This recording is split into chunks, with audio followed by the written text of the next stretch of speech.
Welcome to my channel.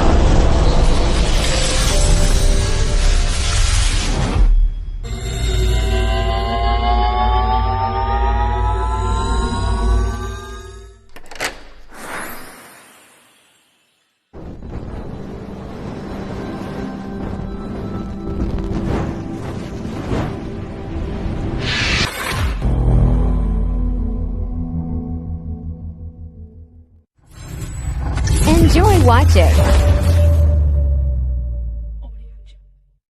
Journey for 40 years from the land of slavery to the land na inabutan promesang harong kang Diyos para sa sainda.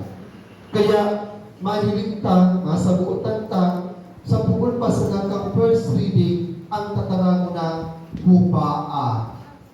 Hubaa, Jerusalem, ang gubing mong karuntuan. Because your slavery has its own end. And yao na, almost matatapos na ang sa indong mga kadibisilan. Gapangan itiyo, ang gubing ng kamunduan, ang gubing ng kadimalasan. Diba? So, natanamo pa lang ni Baruch, ni Prophet Baruch, may hiling na ay pagtataon ng paglaok sa lambang sa Kristo since then up until now na kung saan our slavery today no longer from the Egyptians, from the Romans, but from our selfishness. At nag-uuri po sa ito ang sarili na. Gusto mong magbago? Masakit to. Nasabi ka mo kaya, gusto ko kumait pero di ko magawa. Nasa Diyos ang awa, nasa tao ang gawa. Sige taghagan na maumayan ka sa hirap, sige mo man inom, naman. Sige mong hagad na maumayan ka, nasa imong pagparaabot, sige mong yipyo, naman. Habang mo namang kismis, pero di umakagong ang gatulkan muso o dila para magparatarantaran kung ano-ano, kada ka mabuhay na mayong kismis. Gusto mong lamdingon si agong mo, kanagareklamo na, di mo mabayat-bayaan ang paghimasimas mo sa manok mo, paano man iyan? Gusto mo magpalit, may jowa ka. Tabi ako. Pagpapahugot ko yan ang mga jowa. Di ba ka?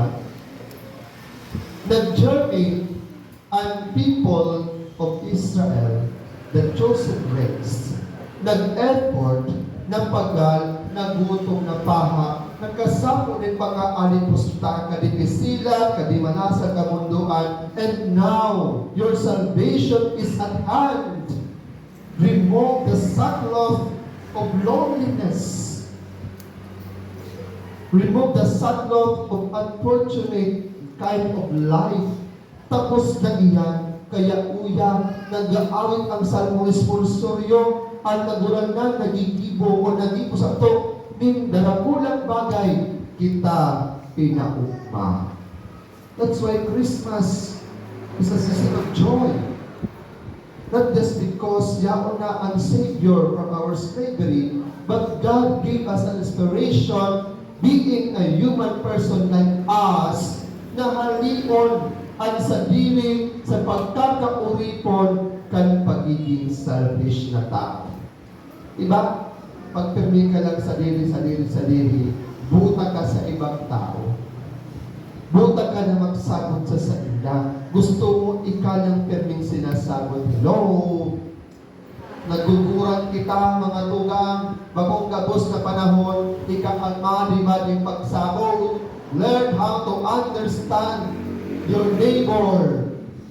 Araw kang ginibo sa to ni Kristo, nasabutan kita by assuming this material body, tanggaling makisumaro sa to.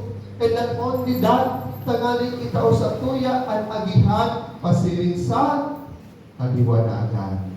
E magani ba, pag-anang mo, dakula mo na tabang, nauugma kita pag kinoconstruct, pag inaayos. Why? Because ang tinan po, nagko-connect sa kada saro. Kaya bagang nila kapaskuhan, you are so excited na mag-akot ka mga bisita. Especially, pagkapasko nga ni, tiripo ng pamilya, maugmamot kita, di ba? And ang tinan po, dagulang tabang to be reconnected to our family. We can make kadalalang beses, panahon ng Disyembre na Pasko niya ang reunion. Sa mga batchmates, sa pamilya, elementary, high school, college, yan.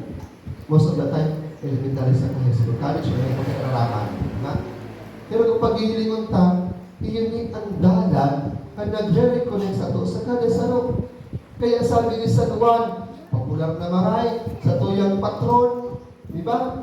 Tingog nagkukuraw sa kalantanan, patagon ang mga dalan, saramahon ang mga lubag-lubag, patagon ang mga kabukidan tanong, make way for the king.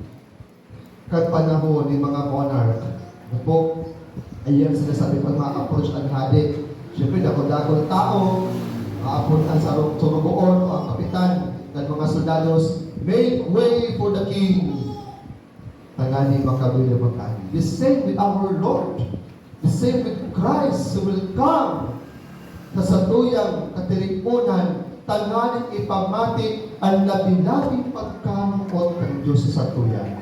Christ is the perfect expression of God's love and forgiveness sa lambang sa Rosoto. Kaya nga ni purpura, ang satuyang color mo niyan, next Sunday, kulay pink. This is a joy, a sign of joy, a color of joy. Ang purpura, repentance. And at the same time, hope. We repent because we are so hopeful that God will forgive us our offenses. Against Him, against one another, and against ourselves. Against our soul. Kaya din na may hiling na pag ginibot naman walang iniyo, magiging marahay kita. Magkakibang kaguluhan at pagselebrar ng Kapaskuhan, not just because of material gifts, but the gift of presence. Kaya, mag-evaluate ka na sa sarili mo kung dati na kinakaugma ang presensya mo.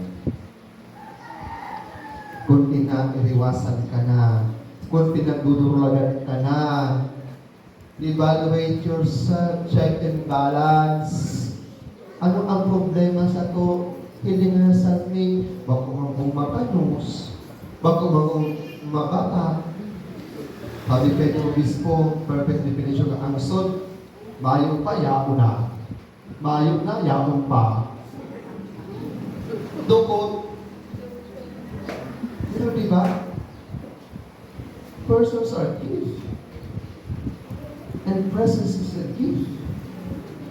Magayon mabuhay pag may kumpanyon. Magayon mabuhay pag may kaibahan na nag-journey pasiring sa kahalikan. Iyon kita ini. We are Advent people because we kept on waiting for the coming of the Lord. We anticipate His second coming and we remember first na pag-abot niya duman sa dunya.